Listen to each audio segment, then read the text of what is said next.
آگے نبی علیہ السلام نے فرمایا کہ ابھی ابھی میدان احد میں جبریل آئے وَأَنَّهُ قَدْ نَفَثَ فِي رُوعِي الرُّوحُ الْأَمِينُ، فرمایا ابھی ابھی جبریل آئے اس میدان احد میں،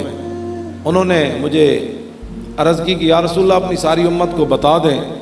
کہ أَنَّهُ لَن تَمُوتَ نَفْسٌ حَتَّى تَسْتَوْفِيَ أَقْصَى رِزْقِهَا،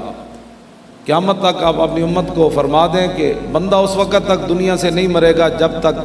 اپنے رزق کا آخری لقمہ نہیں کھا لے گا۔ لا ينقص منه شيء،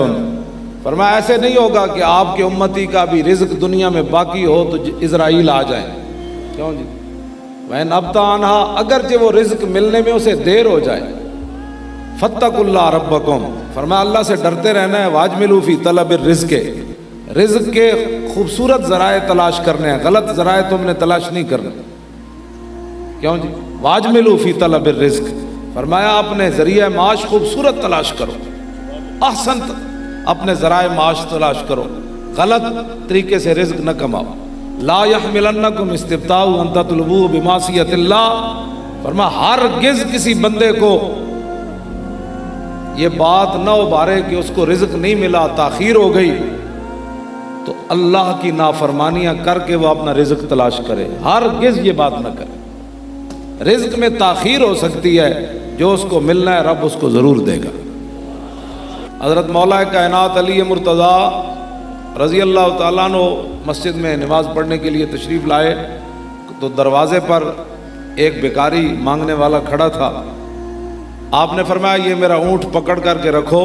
میں ابھی مسجد سے نماز پڑھ کے آتا ہوں۔ جب آپ نماز پڑھ کے مسجد سے باہر آئے تو وہ بیکاری آپ کا اونٹ بھگا کر لے گیا۔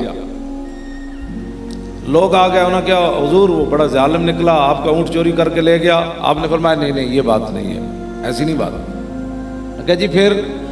آپ نے فرمایا جب میں نے اس کی حالت دیکھی تھی نا کہ یہ بہت غریب آدمی ہے تو اس وقت ہی میں نے ارادہ کر لیا تھا یہ اونٹ میں نے آج اس کو دے کر جانا ہے۔ کیوں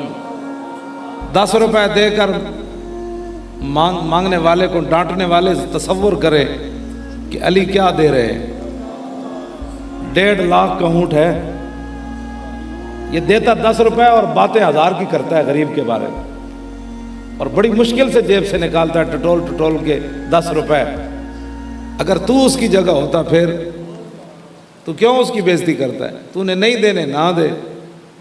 تو یہی کہے گا نا کہ یہ مستحق نہیں ہے، تو اپنے ایمان سے بچا، جو کچھ اللہ نے تجھے دیا ہے تو مستحق ہے۔